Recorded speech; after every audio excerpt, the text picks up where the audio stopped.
welcome to Season 5, Episode 11 of The Focus TV. Joined as always, we have Octavia Wyatt, Raymond Lyons, Cardell Dudley Jr., Wilson Tarpe Jr., and we're happy to be back for another week to speak with you all.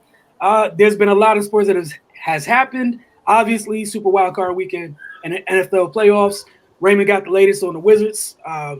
They're still at home. Told you guys last week they got a long homestand. We're not even halfway through it. Cardell attended a great event this past weekend, St. James MLK Classic. Going to share some standouts from that event with you all. And talk a little college basketball. We got some rapid fire later as well. But Octavia, the floor is yours. Super Wildcard weekend. Super Wildcard weekend. This newest thing that's happening. So playoffs are finally here. If you have not seen, so we had 2 games on Saturday, 3 games on Sunday, and 1 game last night.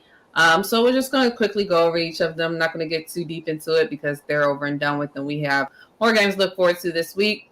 First game, we had the Las Vegas Raiders versus the Bengals. The Bengals defeated the Raiders 26-19. Just to talk slightly about the game quickly, I mean, it was what I expected. We joked a couple of other shows. Like the Bengals, like they just are young enough to not really care.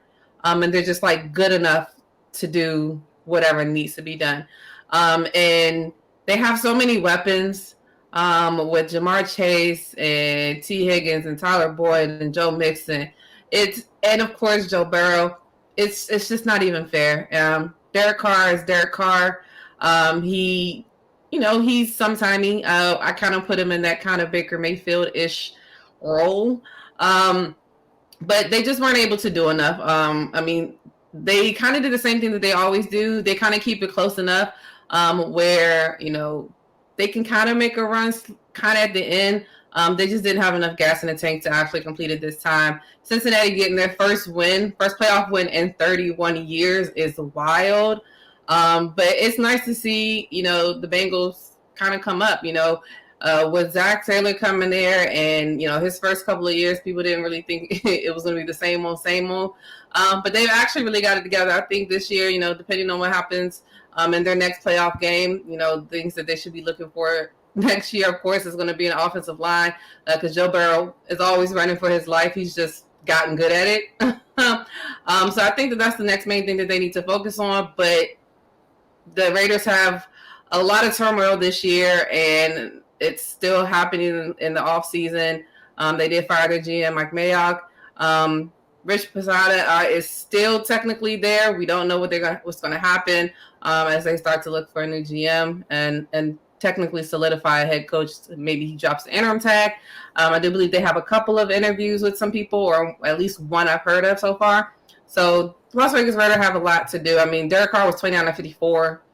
That's not a great ratio. 30-10 yards, 1 touchdown, 1 interception, and Joe Burrow had 24-34, 244 yards, 2 touchdowns, and it just wasn't really that exciting game, to be honest. Next game. A very exciting game, if depending on what team you wanted to win. The New England Patriots played the Buffalo Bills. Buffalo demolished New England 47-17. I was not surprised. Another thing we talked about is I really think that Josh Allen and the Buffalo Bills have a chip on their shoulder from the last time they played. From the first time they played this year. We know this was their third playing this year since they're in the same division. But the Patriots offense couldn't do anything, and then their defense could not stop Josh Allen at all. And it's like you got to at least pick your poison with one. At least the defense will probably try to keep them in, good field position to give them chances. But their defense could not stop them. I mean, I believe they scored on like 6 or 7 straight possessions in the game, and it just looked easy. Josh Allen was 21-25, 308 yards, 5 touchdowns. And he was throwing it everywhere. And Mac Jones, he did well this year as a game manager. It's kind of hard to see a Bill Belichick defense go out like this, 47-17 in the playoffs. But it kind of shows, like, you hate to say it, but they're kind of in a rebuilding phase. Their defense was great this year. But they still have a lot of pieces that they need to fix. Definitely need to fix a lot on offense. Talking about they need a more dynamic wide receiver. And honestly, I feel like that's their biggest hole. They got good running backs, Damian Harris, finding out about Ramondre Stevenson, of course, Brandon Bolden. But their number one wide receiver is Kendrick Bourne. I think they need some more vets and some more people that could be a little bit dynamic on the outside. Kendrick Bourne is good, but you got Kendrick Bourne, Jacoby Myers, Nelson Aguilar. Trust me when I say I've seen Nelson Aguilar, it's not great. But yeah, I mean, they're a baby team, you know, if you want to say that. They have a lot of room to grow, but for them to be where they were in this playoff game as well was a testament to their coaching. So I expect to see more things from them. I'm so excited to see Buffalo continue on in the playoffs because I really think that they have a great chance. And it was nice to see Dawson Knox get back in the fold of everything with 2 touchdowns in that game. I think ever since he had that hand injury, it was a little bit hard for him to kind of get back in the flow of things. So that capped off Saturday night. Sunday afternoon, 1 o'clock game. The Tampa Bay Buccaneers played against the Philadelphia Eagles. Tampa Bay won 31 to Philadelphia's 15, and that is being generous. Those 15 points came in garbage time. Tampa Bay is just Tampa Bay. The only bad thing for them in this game is they came out of it with a couple of key injuries to their offensive line. Ryan Jensen and Tristan Wirfs, their top-tier offensive line personnel, both ended up with injuries. Wirfs was in a walking boot at the end of the game, and it's going to be tough for him to play this week, and if he does play, he's not going to be 100%. So it's going to be difficult for them, but as long as Tom gets the ball out as fast as he can, that's what he was kind of doing in this game. The Eagles' defensive pressure was good up front, even without having Josh Sweat, who was out with an illness. They sacked Brady 4 times and on pivotal third downs, but the offense just couldn't get started. You could clearly see the issues with Jalen Hurts. His accuracy is terrible. It just seems like he was super nervous. Like, I don't know what it is. Don't get me wrong. Like, his accuracy hasn't been 100% this entire year, so I'm not just basing it off of that. But it's been better in the last couple of weeks. Maybe this game was a little bit big for him, even though we know he's played in really big games. But that's the glaring thing that he needs to fix. But again, the Philadelphia Eagles weren't supposed to be here. Finished 4-12 last year, 9-8 this year. It's a huge difference. It's supposed to be a rebuilding year. We have 3 first-round picks, 15, 16, and 19, I believe. So there's a lot to look forward to. I'm looking forward to them getting a really good wide receiver to go opposite of Devontae. Jalen Reagor, please count your days, because I still cannot get over the fact that we drafted you over Justin Jefferson. So Tampa Bay moves on, and Philadelphia goes home. Next game we had at 4:30 on Sunday. San Francisco played against the Dallas Cowboys. San Francisco defeated the Cowboys 23-17. As much as I joke and I play about, division rivalries and things of that sort, I definitely thought this game would be a lot closer than it was. Now you're looking at the score 23-17 thinking it was close. San Francisco really technically could have annihilated them. They just weren't scoring touchdowns. A lot of field goals. Robbie Gould hit at least 3. He had a 52, a 53, and I believe a 45 field goal. But Dallas just wasn't disciplined. They had 14 penalties. 8 penalties either negated a first down for them or gave a first down to San Francisco. So can't win games like that. Jimmy Garoppolo did just enough. Everybody's been joking saying he tried everything he could possibly do to give it to the Cowboys, and the Cowboys didn't want it. But there's a lot of things for both sides there, going forward. The Cowboys looking forward to next year. It's going to be hard to keep their entire roster together, so that's why it's probably so disappointing that they weren't able to win a playoff game this year, because they have a lot of free agents next year that's set to make a lot of money or coming up at the end of their contracts. We got to look at how the cap space looks and who's going to be there and who's not going to be there.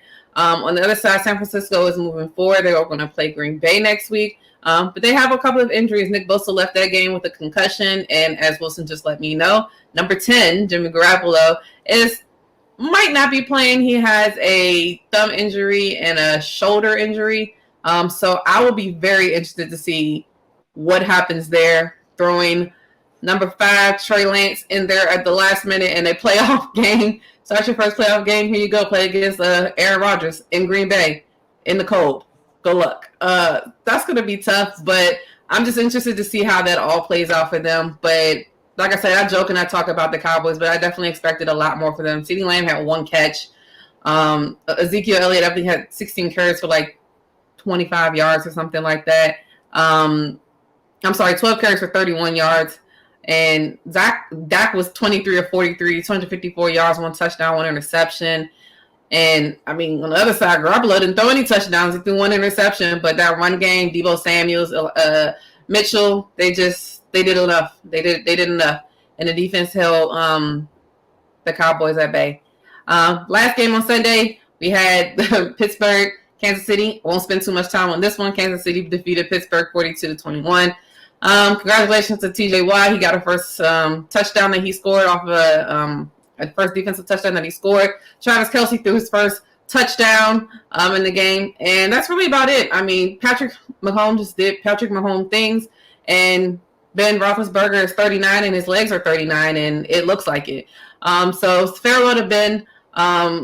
Their thing looking forward is who's going to be his predecessor and who's going to take over for him going forward, because I really hope that they think that they don't need to waste they can't waste that defense that they have next year, and they need to fix the offensive line so Najee Harris can get more clean looks and alleys to run up and down the field. Patrick Mahomes, again, like I said, did Patrick Mahomes things, 30 of 39, 404 yards, 5 touchdowns. It's just easy at this point. I like to say that both Pennsylvania teams were not supposed to be here. They both snuck in, and they both are completely gone. Last but not least, we had another blowout on Monday night game. Rams played against the Cardinals. Rams beat the Cardinals 34-11. And, I mean, it was a butt kicking. It was terrible. I don't even think I watched most of the game because it was that bad. The Cardinals just didn't have enough, and the Rams looked like the Rams in the beginning of the year. The only thing that really scared me about the Rams was just Matthew Stafford. I can't trust it. But he didn't do anything crazy this game. He didn't throw the ball away. He was 13 of 17, 202 yards, 2 touchdowns. It looks like McVay, just had him do just enough for them to win the game. Didn't ask too much for him. It was nice to see OBJ get a touchdown again, and he actually threw a 40-yard pass. So, Cleveland, I don't know what you guys were doing. It looked like you broke Odell Beckham, but obviously you guys were wrong. And like Wilson said, even though I know he said he got it from somebody else, bad teams do bad things. So you gave him to the Rams, and the Rams are eating. They didn't even have to really play Eric Weddle, who came out of retirement, which was crazy. But Aaron Donald does Aaron Donald things. I don't know why Cliff Kingsbury decided to single block him. So that was the end of their season. They have a lot to look forward to next year as well. They have a lot of injuries that they are nursing. So we'll see how they're able to rectify next year. But next week, we'll have the divisional round results, and we shall see how that comes up, because now we're at the point where it's only good teams left, and I just expect really good games this week coming up. I think that's what we can all hope for, right? That nobody else gets punched. Well, yeah, like because I hoped for some good games last week, and there were a couple of blowouts. So you're right. I'm hoping that there are some really good games this week, but there were a lot of blowouts. I wasn't expecting as many blowouts as there was, to be honest. I mean, I expected the Kansas City-Pittsburgh one. I didn't really expect too much for the Patriots and Bills to be that much of a blowout. I definitely thought the Bills would win, but 47-17, which was generous because they scored garbage time touchdowns as well. And then the Cardinals team, I really thought that they'd do more, and obviously they didn't. Shout out to my guy Cliff. Shout out to Cliff. Life's real. Life's real. Like Cardell says all the time, sometimes, whatever sport it is, if it's a team that has had long-standing, sustained success, when you are not quite what you are during that success, man, them other people been waiting. And Buffalo, remember how crazy people talk about Buffalo during that Ice Bowl game they played? New England won because they ran the ball 75 times. Yeah, it wasn't 47 points worth of. They put their foot in that. Going from the NFL, the teams that are still alive, the teams that are now have time on their hands to look at the upcoming draft and try to fix their broken rosters and whatnot. Keith, in his NFL draft segment this week, he's taking a look at 2 of the most highly touted members of this year's edge rusher class. So, further ado, here's Keith, followed by our first break. When we get back from that, Ray's going to talk to you guys about the Washington Wizards.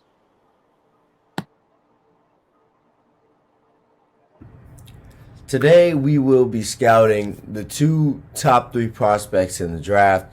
Obviously people know who's going 1, 2, 3. Evan Neal, Kayvon, and Aiden. Those 3 are indistinguishable from each other. They're all going to go top 3, and no one knows the order yet. No one ever knows how the order goes until later in the draft process. But there's a few reasons why I want to discuss the first 2 to 3 draft picks today. Are both of them being edge guys. Kayvon Thibodeau is an edge guy out of Oregon, and Aiden Hutchinson is an edge guy out of Michigan. Now, usually you don't like to talk about the 2 top 3 prospects because, not a lot of people are going to be interested when they know where they're going to go. Most people are interested in the unknown. These 2 are quite the unknown. Well, more of Kayvon Thibodeau, but we'll get into that in a minute. Aiden Hutchinson is he's Ryan Kerrigan. When I see him, I see Ryan Kerrigan. Now, I went to a lot of Redskins games, or now football team games growing up, so I got a lot of Ryan Kerrigan to see. But nonetheless, when I watch him, I see that he uses one move often, which is his bull rush. He tends to lean when his other pass moves aren't working. He goes back to that, and there are games where he may not cause as much wreckage as he usually does, or he sometimes does. But then there's some games like his Ohio State game where you're like, man, this guy can wreck games. Because in that game, he just could not be stopped. When you watch him play, you notice that he has this kind of think of Joe Burrow in an edge. He just has this swag to him where it's like, yeah, I'm that guy, and I'm going to show you why I'm that guy.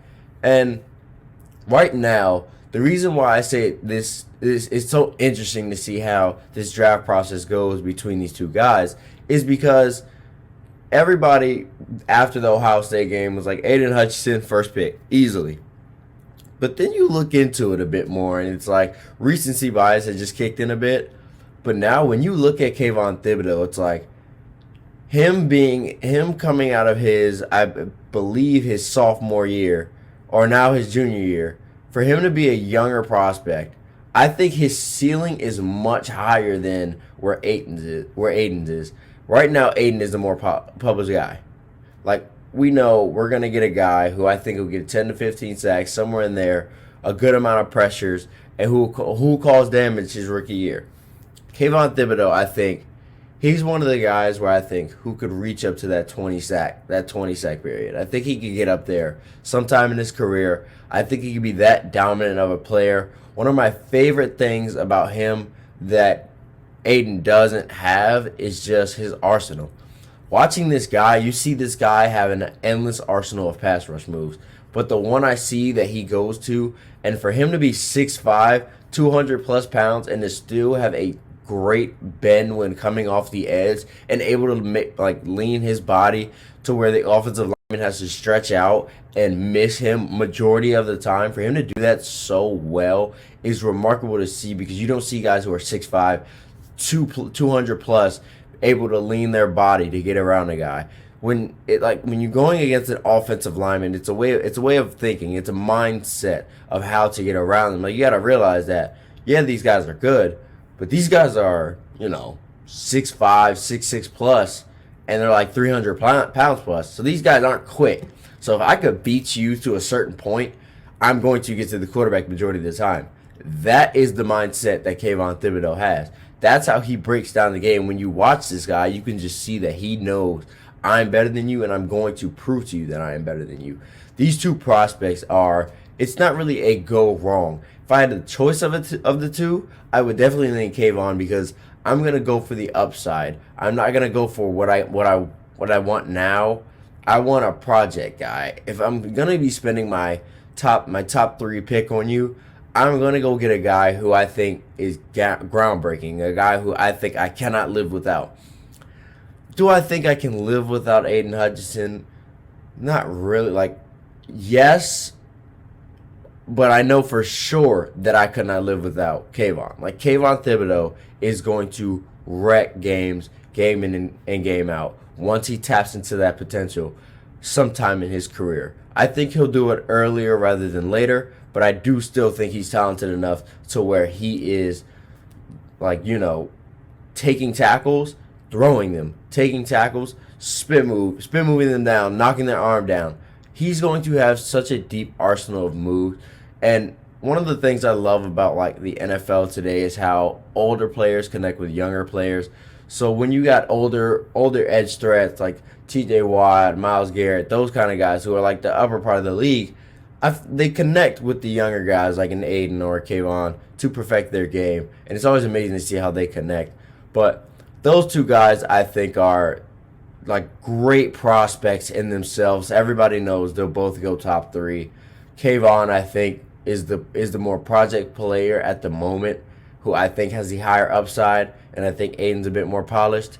But nonetheless, you couldn't go wrong with either of the guys. And I think I would go Kayvon.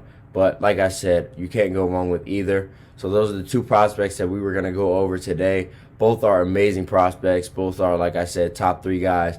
And I'll see you guys next week.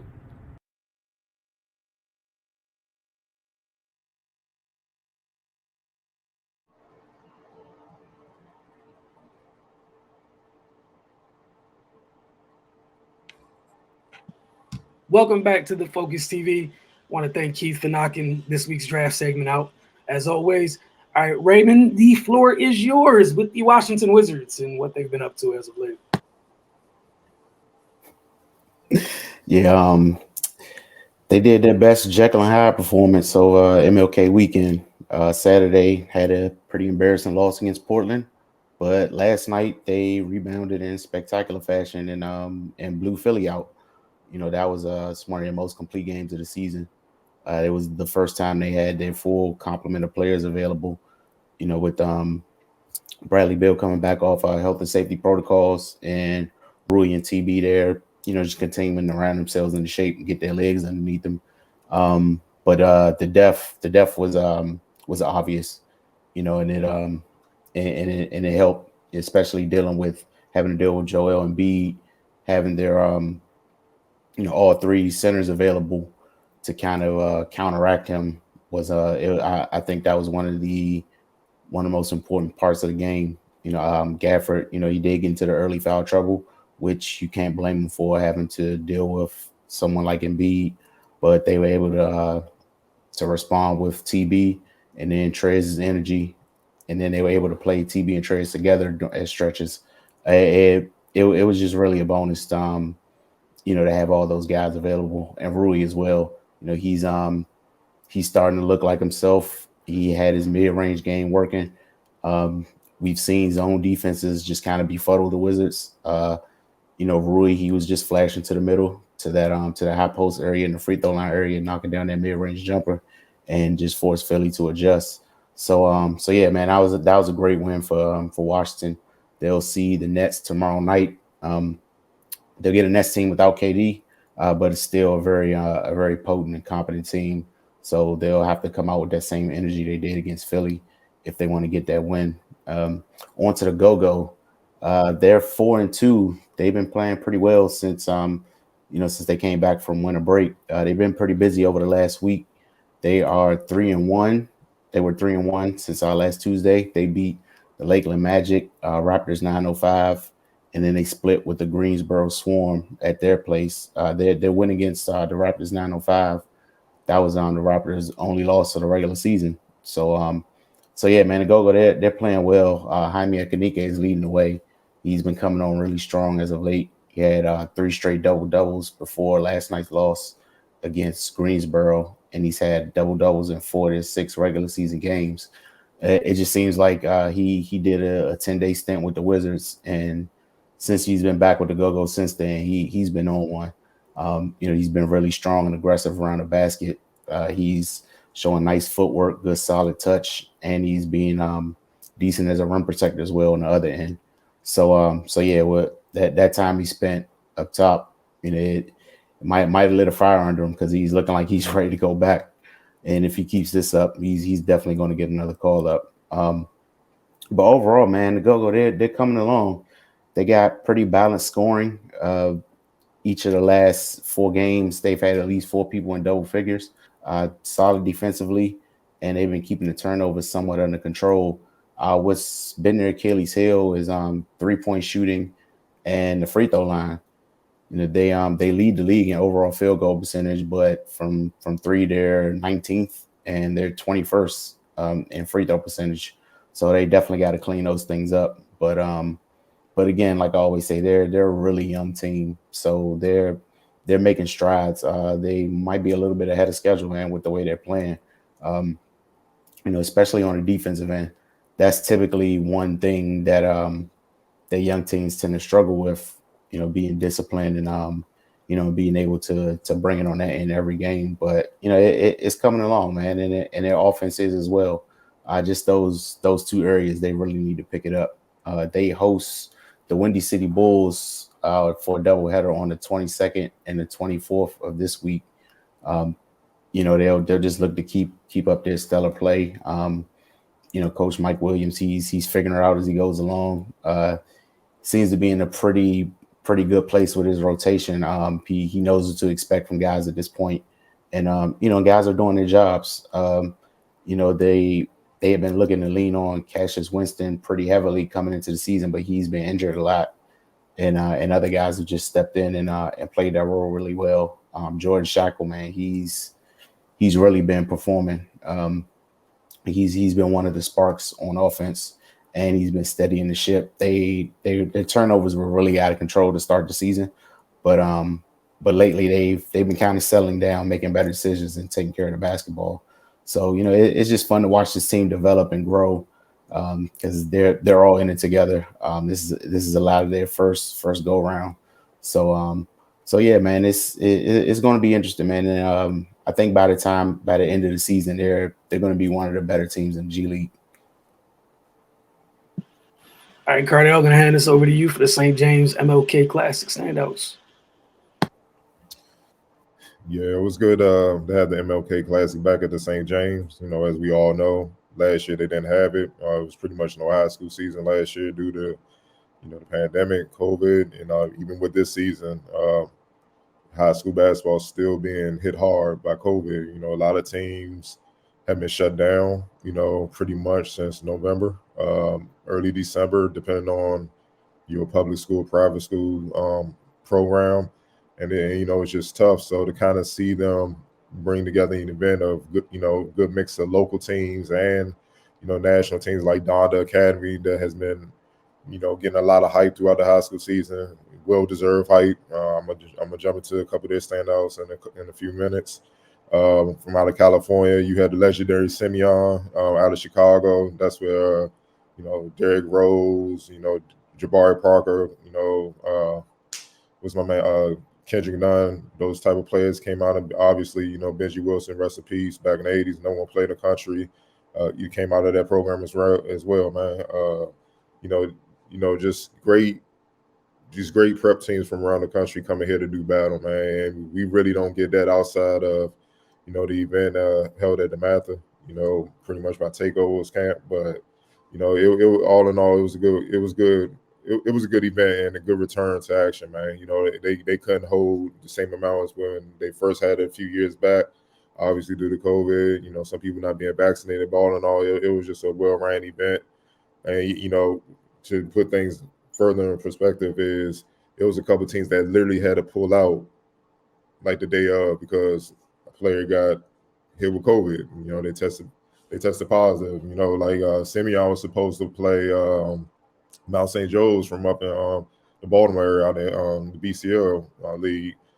Next thing you know, couldn't make it down because of that, and they ended up having to play Wilson High School again. So it's just little things like that, and that's why I say it was a well-run event because they adjusted on the fly and things still ran relatively smooth despite all the adversity that was happening. But to the standouts, I'm gonna start with Wilson High School's Darren Buchanan. 6'4" in the class of 2022. He had 18 points, 15 rebounds, 3 steals, 2 blocks in the 63-58 win over St. Andrews. And he had 24 points, 12 rebounds, 5 assists, 4 steals and 74-61 loss to Simeon out of Chicago. He just Mr. Versatile, man. You know, he always has a mismatch because of, you know, his skill set and his size. You know what I mean? Like, if you put a big on him, he could beat you with off the bounce with his quickness.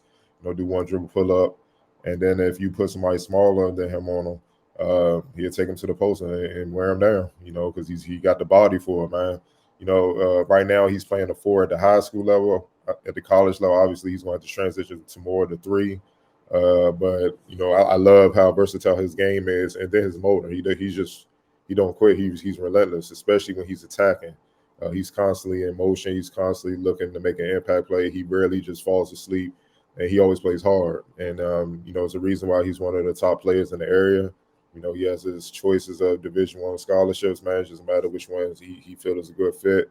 Well, you know, it's a reason why he's been a big reason why Wilson has dominated the DCIAA you know, the past few years, man. So, you know, I'm looking forward to see how he keeps progressing in the senior year and as he transitions to college.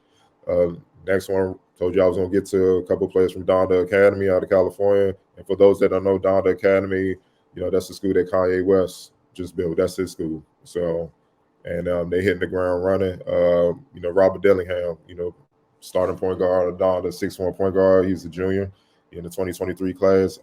Top 10 prospect in the 2023 class. He's an NC State commit already.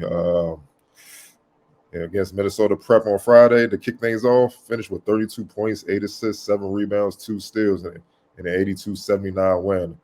The 32 points should pretty much speaks for itself. He's a professional scorer, man. You know, he at the high school level, his game is he's smaller, not quite as athletic, but he's eerily similar to Lou Williams, man. You know, the way they could just get points in bunches and they just don't stop. You know, off the bounce, pull up threes, mid range. He don't have a full package. Like I said, Lou Williams was super athletic. He catch lobs and all that, but this kid is tough. He can get to the lane at will. You know, handles out this world. He over dribbles a lot. You know, I'm gonna just keep it a buck. He over dribbles a lot, man. You know, it's going to be playing point guard, but he's a natural scorer, man. So with those kind of guys, you got to kind of let him loose a little bit, man. And you know, he did his thing. You know, once he got his, so to speak, he started getting everybody else involved, and that's how they were able to pull it out over a tough Minnesota Prep team. But yeah, man, you know, NC State's getting a good one. They're getting one that can put the ball in the hole consistently, and he makes it look easy. You know, so I gotta give Young in his props, man, especially be a junior. He's lights out, but you know, he gotta fine tune the other parts of his game so he can be a complete point guard. But putting that ball in the hole, yeah, he already got that ready to go. So, you know, like I said, with Buchanan, I'm interested to see how he progresses as well. Dennis Parker Jr. from John Marshall down in Virginia, 6'6" guard, you know, top 40 player in the 2023 class. You know, finished with 23.6 rebounds, 4 steals, 3 blocks, in the 70-64 loss to, you know, Minnesota Prep. You know, Buchanan is versatile for a couple positions. Dennis Parker is more of a point forward. And the thing I love about him, yes, he can score, you know, rebound, do a number of things. His defensive activity is ridiculous, man. Pressing 94 feet point guards and switching on centers against stops there. That's why he had 4 steals and 3 blocks. The way he rim protects, I mean, he gets a rush out of defending, man. And his range is Pippen-like because of his length and his size and his athleticism. So he, you know, one play I saw him pressing 94 feet. He made a point guard turn. Somebody made a mistake on his team. Point guard passed it to their big man underneath the basket. My man ran from 3/4 of the court all the way down and glassed his shot. You don't see high school players, especially these days, playing with that type of effort. And those are the type of plays where if he just keep fine-tuning his offensive game, even though he's a talent, he already putting up numbers, if he fine-tunes his offensive game to match what he does defensively, oh, for sure, he got a shot at the league, man, because that's what the league is looking for, those guys that can impact both ends. You know what I'm saying? In a variety of ways, and he's that type of guy. So, but I love the fact that he gets after defensively, man, and his teammates fed off of him. You know, they fell. You know, the Minnesota Prep was just a little bit too big inside. I mean, you know, he led the way with his effort. He didn't really say much, but, you know, you can tell they fed off him because when you make plays like that, if you can't just do the simple things, just stay in front of your man, then you're the issue. So, you know, kudos to this kid, man. He's talented. You know, I'm glad I finally got a chance to see him, and I'm definitely going to keep an eye on him. Another local kid, Caleb Williams, Sidwell friend, 6'5" guard forward, 2024 class. He had 27 points and 5 rebounds in a 61-52 win over Grayson out of Georgia. Efficient scorer, efficient shooter. You have to guard him, man. You pretty much have to double him because he's just too efficient from anywhere on all 3 levels, and he can shoot it with range, man. He shot 11 of 14 from the field, 3 of 4 from 3, and 2 of 2 from the free throw line. So most of his 27 points came from jumpers. That's what I mean. You got to get the ball out of his hands. Once he get it and he gets in an ISO situation, if he gets the daylight, he's automatic, man. So that's what his game is right now. He's young, you know what I mean? Obviously, to just be a sophomore, putting up numbers like that, clearly he's a high major prospect, especially the way he can score efficiently. So, Sidwell as usual. If people don't know Sidwell, that's where Josh Hart came from, Sadiq Bey, down with the Pistons. They have a Singletary over there, does a great job. That program is top notch, one of the top programs it has been for years in the area. So, Caleb Williams, it looks like he's on a fast track to be joining those names pretty soon. So keep an eye on him. Bryson Wilson, Steven St. Agnes, 6'5" guard, 2023 class. He had 22 points, 12 rebounds, and an 80-60 win over Berkmar High School out of Littleburn, Georgia. He shot 10 of 16 from the field and 2 of 4 from deep. Bryson Wilson, I spoke on him before. He's a Murray transfer. But with him, he's similar to Williams, but he's more of an attack. He attacks the basket and sits in the high post. Whereas Caleb is more of a shooter off the move, spotting up, and things like that. Bryson is more, I'm gonna take it to you, and then if you crowd the paint where he can't get there, he's gonna sit in the mid range, elbow work, and just light you up, and that's what he basically did. Plus, I love the fact at 6'5", he's tough enough to go in there and get double-digit boards. You know what I mean? And and that increases, that helps your defense and obviously gives you extra possessions, man. So I spoke on him before, man. He's a talent. Like I said, he's gonna have his fair share of Division I offers as well. I'm not sure if he's quite a high major, like say Darren Buchanan, getting offers from ACC schools or whatnot. That remains to be seen. But if you keep putting up production like that, then people will bite eventually. But for sure, he's a Division I mid-major type player, man. For sure. That's without no hesitation. Next one up is Brandon Moss out of Minnesota Prep, 6'4" guard. He's a senior. And he's a Kent State commit. He had 22 points, 4 assists, and 82-79 loss at Donda Academy.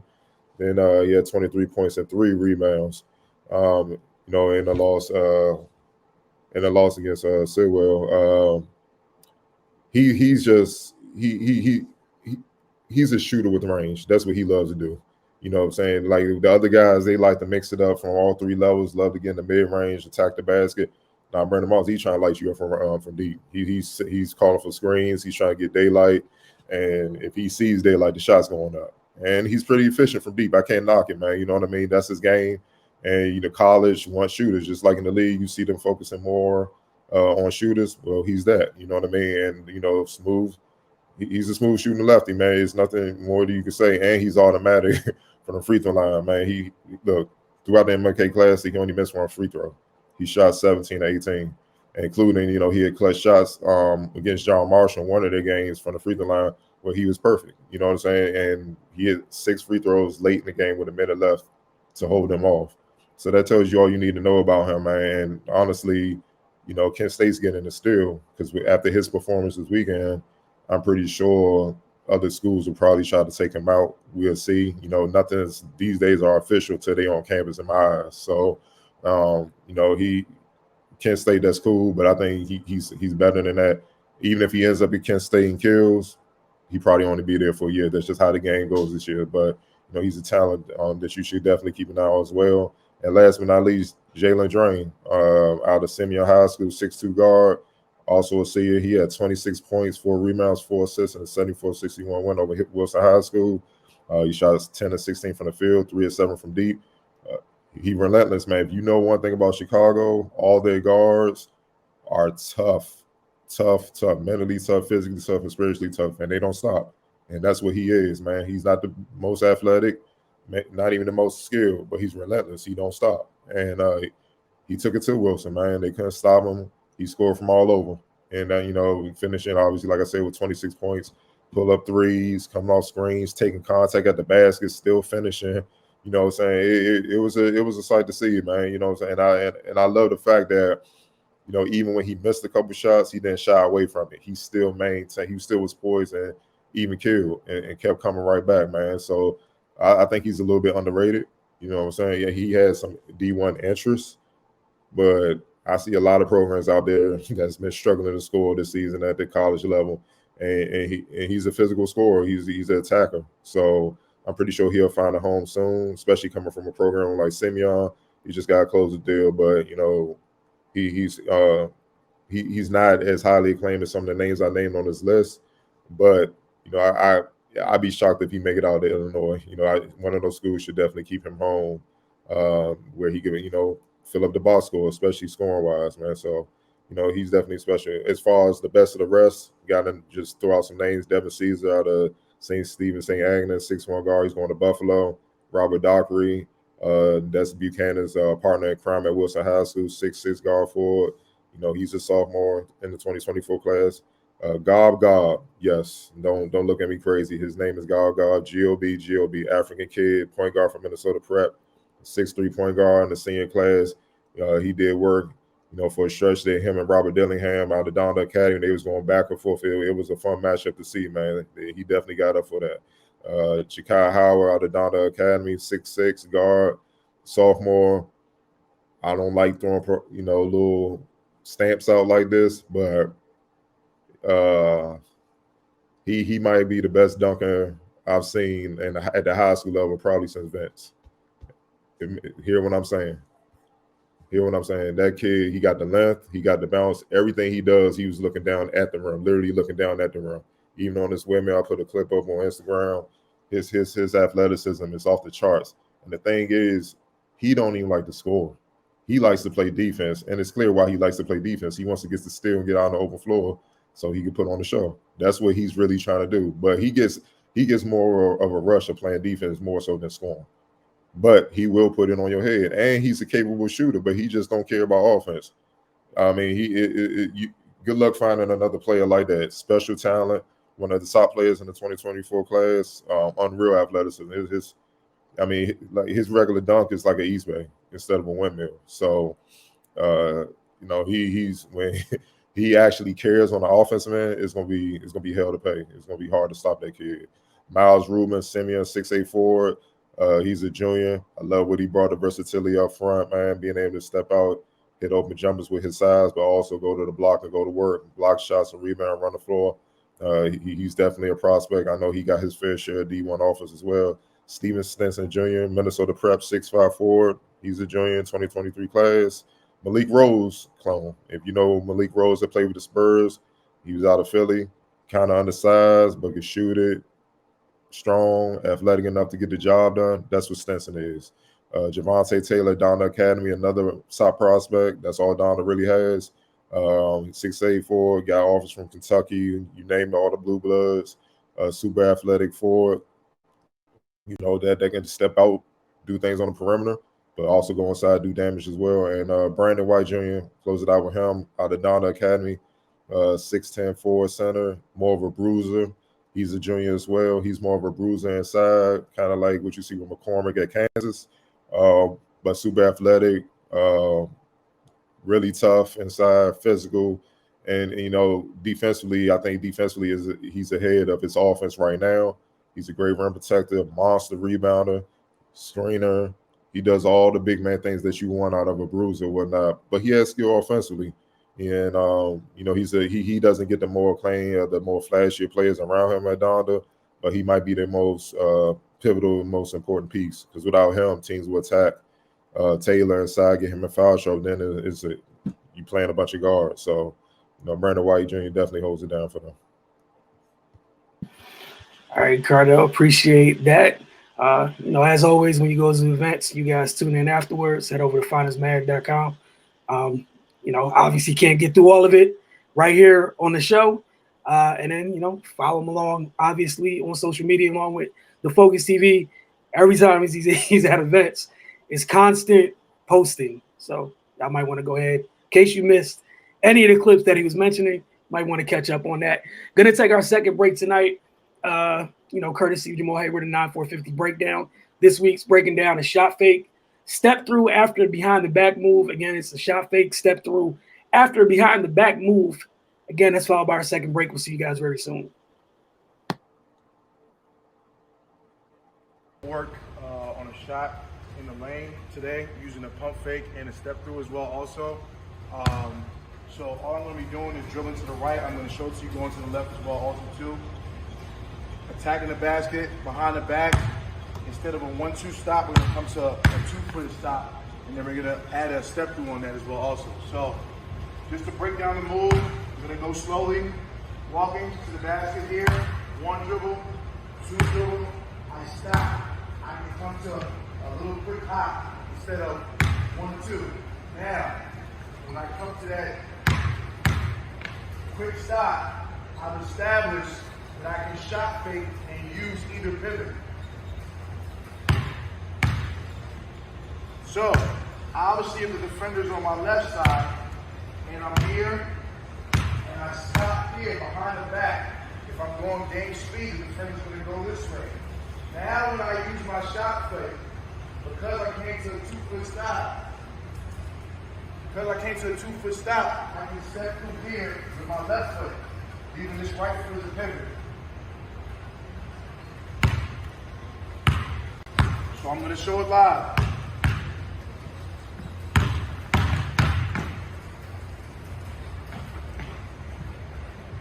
Now we're going to go the other way. Because this side was my right pivot, this side will be my left pivot.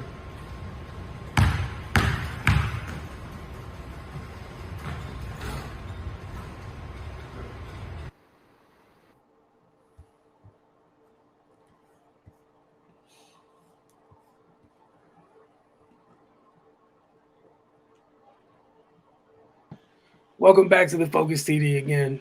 Special thanks to Roy Hayward for knocking out the 9-4-50 breakdown. College segment. Cardo, what has GW, both the men's and the women's, been up to as of late? Well, women's, I'm going to get to them. They ain't been up to much lately. But the GW men's, they got a much needed win over George Mason yesterday, 76-75, man. It was an exciting game. I tell anybody that follow college basketball, if you played, then you understand conference time. It's a totally different animal than non-conference play. It just is. It's no surprises. Everybody know each other, from the coaches to the players. It's just who executes and who won it more. That's what every game in conference play is like, and they're tough to win.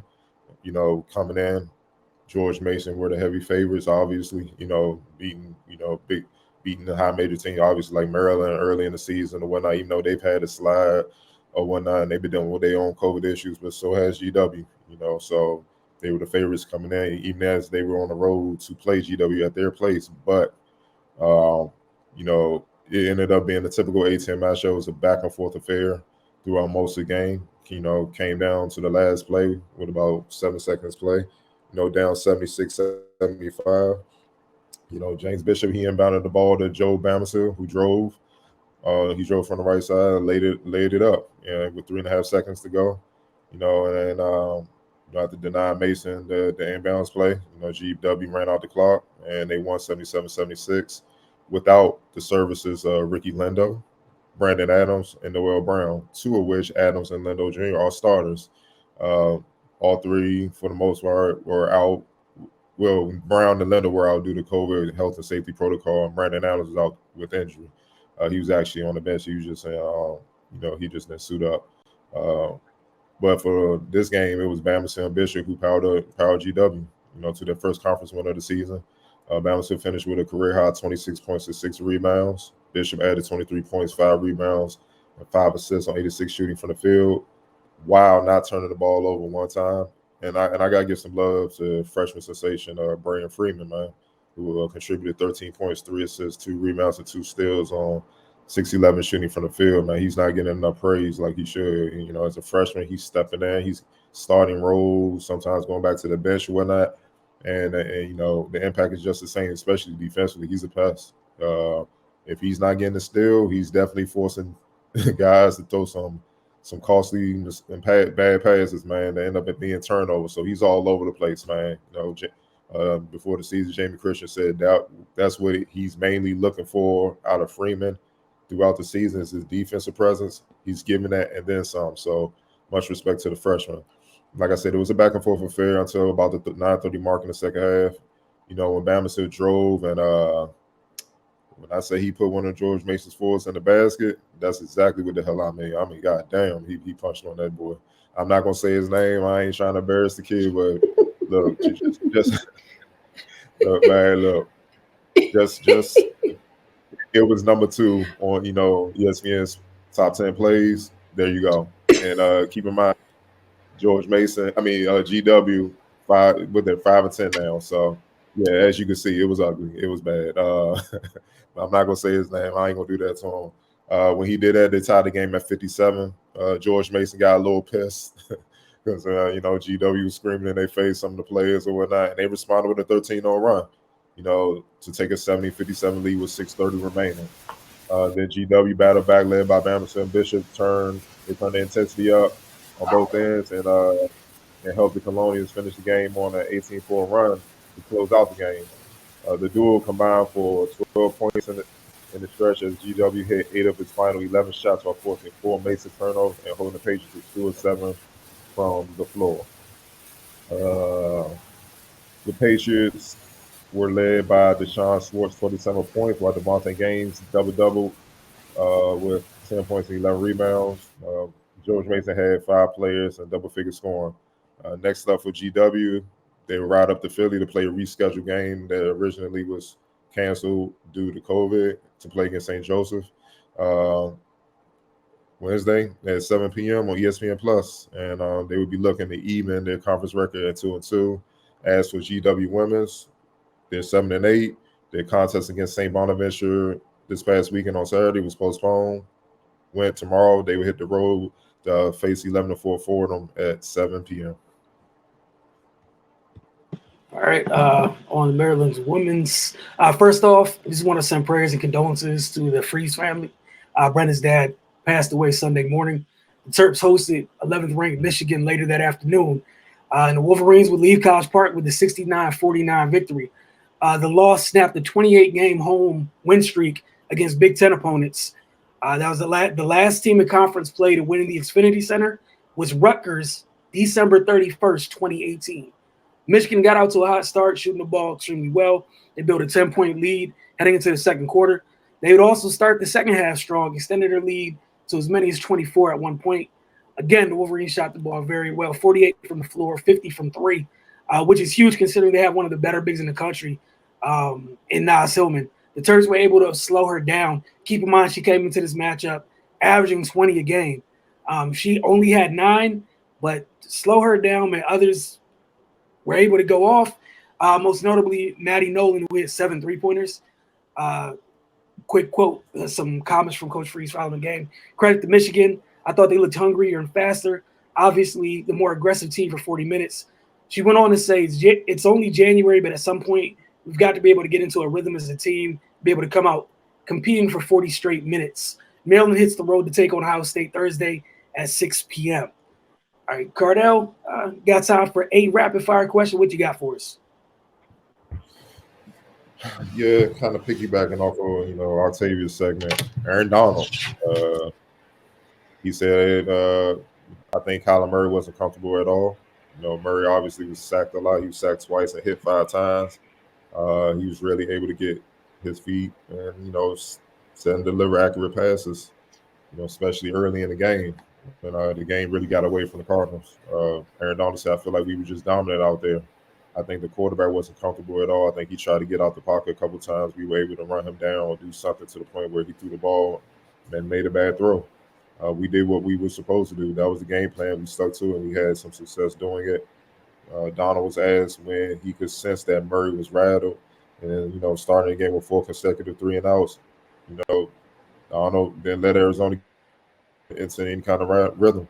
He said once guys were getting close to him, you could see he was fluttered. He tried to get out the pocket a couple times. We kind of kept him contained to the point where he couldn't, and he had to make a couple bad throws or he slid down.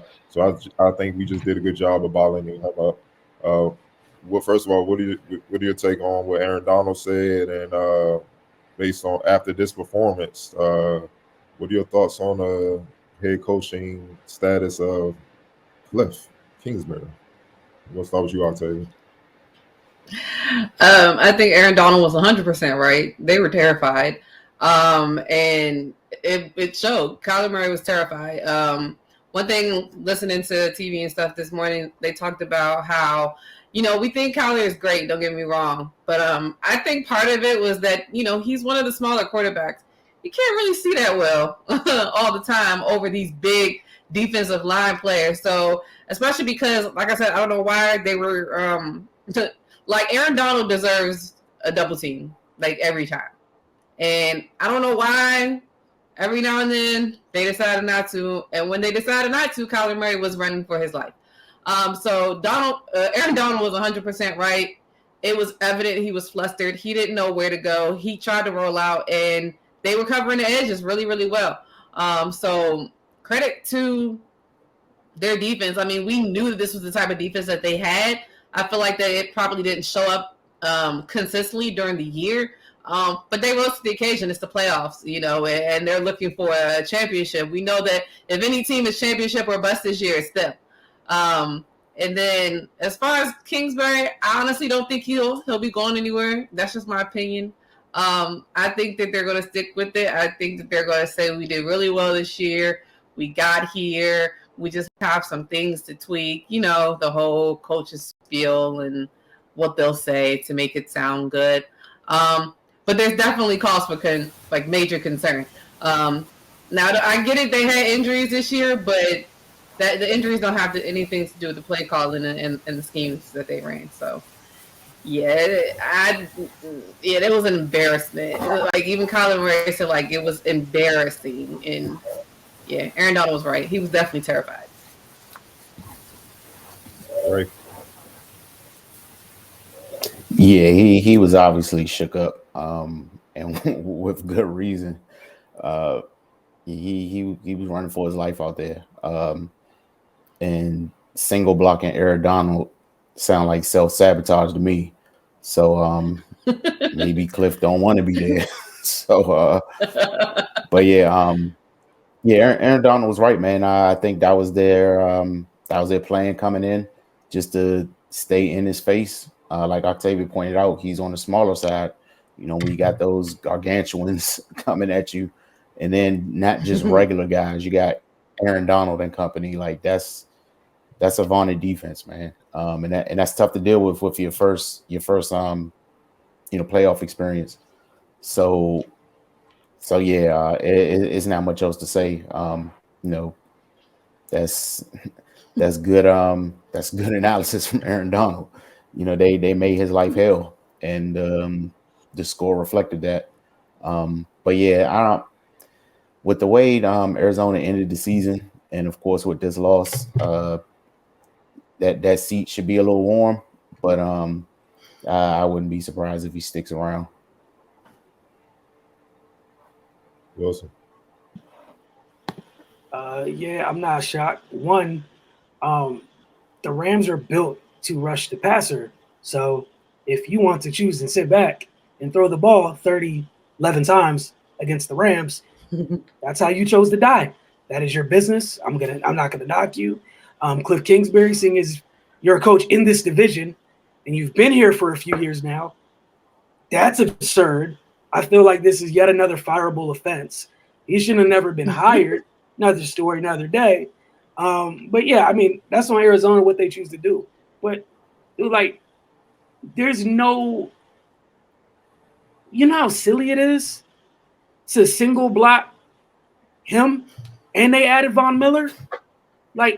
Are you serious? Look at this picture. I get. Look at that. Seriously. Excuse me. You know what he's saying right there? Aaron Donald's literally seriously, just one guy. Just one guy. Disrespectful. It's beyond disrespectful. The reason the team I root for has had success against the Rams, they go out their business to go away from Aaron Donald for as many plays as you can, because he wrecks games. And unfortunately, like Aaron Donald's not one of the 6'6", 6'5" guys. He's 6'1". So for Kyler Murray, Aaron Donald's the worst possible thing in the world. He's looking at you dead in your face. Like, you know what I'm saying? So the little subtle movements, nah, he got that too.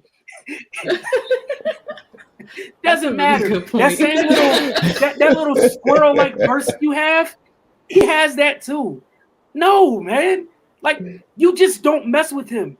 There's like, there's 10 other people on the team. Scheme against those 10. And even then, leave one of them alone. Like, but that's not the guy you're on. If he's fired, he deserves it. I'm trying to find the right way to, like, you just don't do that. I'll just leave it at that. It's one of the best. You don't do that, man. Like, you deserve what you got. You deserve what you got. Like, that's ridiculous. I'm sorry. Like, the common thing we saw this weekend, it wasn't just the players where the lights affected a lot of players whose first time was in, this was their first run in the playoffs. They did it to the coaches too. Like, them lights got to them bad. Like, that should have been number one. All right, what we got to do to stop Aaron Donald from we don't have DeAndre, first of all. So we already wanted there. So that's his best target. So Kyler got to be able to deliver the ball. And if Donald's on him, it's going to be very difficult to do that. Then on top of that, you got Vaughn out there just hunting. And then they had Jalen Ramsey at points. He just basically being a quarterback spy. Just in case he got away from Aaron Donald. He was right there waiting on him.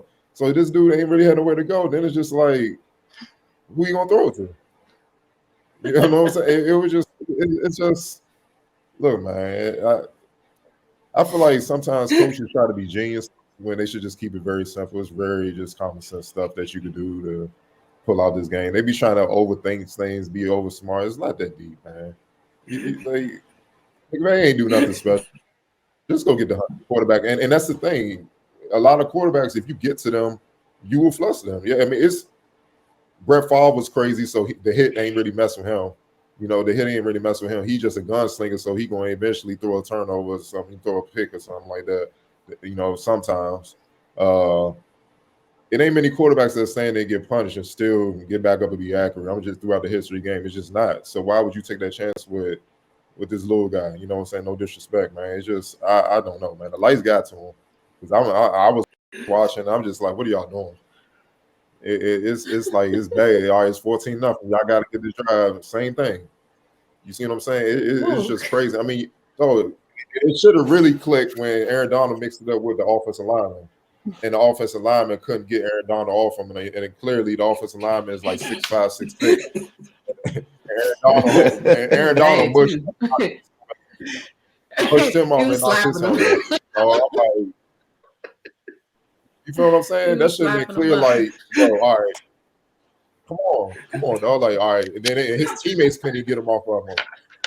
Why he jacked him up. It should have been clear, like, dog, like, Aaron Donald had that man like Steven Adams had Tony Bradley the other day when he got that job. He picked him up. Yes.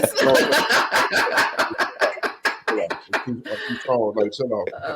You don't want this to escalate. So, but yeah, man, like, that was look, welcome to the NFL playoffs. It was a horrible way to end the weekend. I was like, really? This is how the week is going to end? And they got to sit on this entire all season. This is what they got to sit on, dog. Like, man. And even if DeAndre had played, I know Jalen would have probably had to go to him or something like that. But you still not get away from Donald. So that wouldn't even help because you wouldn't have been able to throw the football. So I'm like, man, look, I don't know. That was wild. They better stop believing the hype where they feel like defense don't matter, man. Because those type of guys, he's pretty much this era's Reggie White. That's what he is right now. So you can't play with that. Simple as that. Bro, you got three people over there. Picture of Tyler like standing on the sideline looking so sad. Like that picture, he was on the sideline I was like, he was sick. He was like, bro, really? This is what this is? I used to lose. Like, yeah, I think they ran off his resume since high school. He don't really take L's, especially blowout L's. He was like 42 or 43 and 0 in high school. Hey, and in your first NFL playoff game, you get destroyed. you get man, your whole team get manhandled, dog. Like, and you guys sit on that the entire. Yeah, I'll be sick too. I mean, that is true. Just Their like whole the team did get like. Shout out to Buda Baker. I hope he's grown all like right. 'Cause man. they Hit the weight I'm room, like, fellas. God Y'all damn. young boys. And I know Man, Kyler saw that when and the his worst- offensive lineman got roughed up. When his offensive lineman got roughed up, I knew he was like, "Yeah, this. I don't got no help, dog. Like, who gonna protect him?" Has anybody heard from Pettis? You know this is team. Man, they got that's they got like if you a balls put on them, celebrity man. and your security get knocked out. Like you say, Kyler's back there. You can't. You can't protect yourself. How can you protect me? Like I can't eat. Like if I'm Kyler, like I can't even look at the 5 of y'all in the locker room no more. Like you let that one dude, he got all y'all shook. All 5 of y'all just shook. Dang, We ain't even none get of the y'all bond get yet. gifts for Christmas. None of y'all get gifts for Nah, Christmas. definitely not. None of y'all. Well, definitely at won't least be he ain't Kyler blaming buying the ref. rollies for the O-line. You don't get no O-line gifts, bro. You gotta protect me a little bit better, bro. I'm here dying. At least he took it like You're a G. right. Man. Some quarterbacks blaming refs and stuff. Like, come on, dog. But that's a whole nother call. There was a lot of people acting funny in the lights, in the playoff lights this week. There was a lot of people. But now you brought up a It good was point. just It really was definitely a lot of coaches too. Like a lot of coaches took L's. Like I thought about it just now. Like I don't know what the hell my coach is doing either. Not saying we was going to do anything, but I'm just saying it was like they did the way opposite of stuff. It was like, hey, Devontae Smith's our best wide receiver. Throw the ball to him once. Just throw it to everybody else. Like like you said, probably just hit him. He doing was too like, much. probably just hit him like, we in the playoffs. Really? Oh my God. Hey. Why are we in Tampa? Or calling the draw on the last play of the game. Blaming the refs. It was so bad though. It was really bad. I was like, what? I was like, y'all ain't got no timeouts. Wait, what is happening? And like what I heard is that like 16 seconds is the minimum to do something like that, and apparently there was only 14. So like everybody apparently like all football professional players know this except them, because like literally like when I watched TV on Monday, there was like 16 seconds. Everybody knows it's 16 seconds. I was like, it was clearly 14 seconds left, but okay. So they said they practiced it. So. They said they practiced. Oh my God, man. Want to thank y'all for tuning in. We truly appreciate it. To a fun week here on The Focus. See you guys next week. I'm sure we'll see how the lights affect coaches and players this week in the divisional round, because there's some teams making their first appearance in the divisional round.